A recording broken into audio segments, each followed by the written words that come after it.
Wow, unbelievable. Osinbajo calls for more inclusive interfaith dialogue. Hello, my wonderful people. The Vice President of the country, Professor Yemi Osinbajo, is asking that, all the religions, so to say, if you're a Christian, if you're a Muslim, whoever you are, whatever, you are a traditionalist, whoever you are, and whatever you represent, people should come together and dialogue with regards to situations and things going on in the country so we can move forward. This is what the professor is suggesting, and he feels very strongly that this is what Nigeria needs to advance to the next level. That if Nigeria must advance and see the good of tomorrow and become better, if things must turn around and there must be a fresh pair of eyes in all that is happening, then Nigerians must do more and Nigerians must work at it. And he's saying that where he feels this help can really come from is when everybody, all the different religions of faith come together. Please don't forget to give us a thumbs up, subscribe if this is your first time. Let's get all the details. Thank you. Vice President Yemi Osinbajo called for inclusive interfaith dialogue. The Vice President, Professor Yemi Osinbajo, has said that to attain long-lasting resolution, peace, and progress in the country, leaders must be willing to make sacrifices, even at the risk of their popularity. They must be willing to give everything and anything to ensure that this country is at peace. What we have today is people still living in their personal grandeur, forgetting that we are collectively the people. We are stronger together if we stay together. Osinbajo stated this when he received a courtesy visit to the presidential villa, a delegation of the Muslim Public Affairs Center by its executive chairman, Dr. Dosu Kamo. According to him, there is need to understand one another. All of us needs to understand ourselves. We must bridge the gap. There is no way we can deal with tension between faith and ethnicity in Nigeria unless leadership are prepared to make some important sacrifice and make the people see and understand that it is important we work together. Some sacrifice are sacrifices that are necessary for the greater good of all. And then sacrifices that are acknowledgement of whatever people are saying and willing to accept. It is very important we don't diminish the importance of language, respectful opinion, communication, and dialogue, which is the way we must begin to see things rather than degrading ourselves to violence. Citing the example of sacrifice made by one of the late South African leaders, Vice President Yemi Osinbajo said Nigerians must do more. Nigerians must be able to ensure that everybody gives their quota to bring about lasting peace.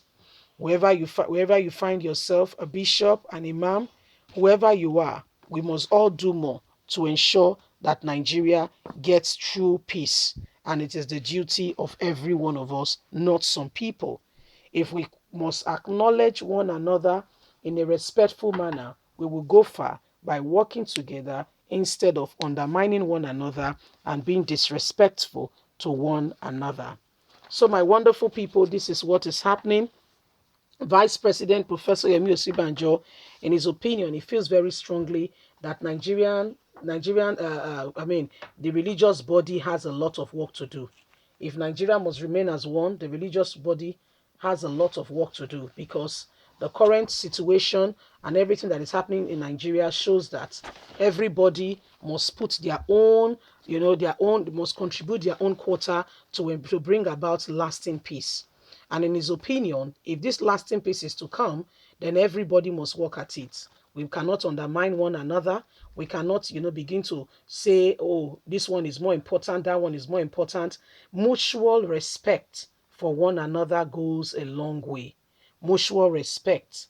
Well, if you look at it, religion has a great part to play in governance. On a more serious note, especially in a country like Nigeria, where there are sentiments when it comes to religion and what religion preaches to people, people take it even more seriously than, listening to one another. Religion in this country, oh my, is an area you don't want to, it's a very gray area. It's an area you don't just want to delve into. If you do it wrongly, you might get a backlash and you will not like what will come out of it. Trust me. Religion in Nigeria is a very gray area. And when you see what is going on, you will know that the country is really helpless and everybody needs to come on board. You know, Nigeria government, the governors, senators, they are just helpless. Let's be very candid. Let's stop deceiving ourselves. The government of today is really helpless. Nigerian government, what we are saying, the insecurity. Nigeria is a country of hopeless government. So this is the shame of the true predicament of what we are experiencing. The insecurity is the way it's just coming at us.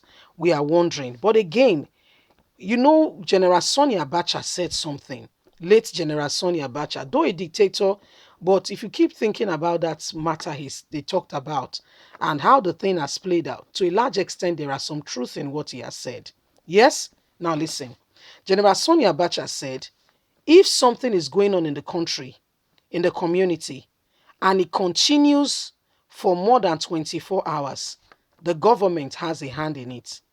He's saying that because he has seen that the government can actually end whatever they think is not promoting the interests that they thought should be good for the people. Now, I'm relating it again now to what is happening in the southeastern part of the country. Do you see how the government of Nigeria is going hard on the southeastern part of the country? In fact, they're leaving no stone unturned. They are leaving no stone unturned, I can assure you. They are working hard to see to it that, you know, this and that and that and that and that is happening. So what will now happen? You know, what will now happen if, you know, if really truly Nigerian government want to really go after Boko Haram? Don't you think that they will end them if really they want to go after them? Just a question. Don't you think so? Don't you think so? But may I tell you that Nigerian government is not ready to go after them? No, they are not ready to go after them. In fact, the UN gave an evidence that Buhari's government is actually paying these people. Will you want to call it rewarding them for the evil atrocity being done on Nigerians? You can say that. So that's to tell you that there is more to it than beneath the eyes. Leave us a comment. We'd love to hear from you. Please don't forget to like us, share, subscribe. God bless you. Have a lovely day. From us, it's bye for now.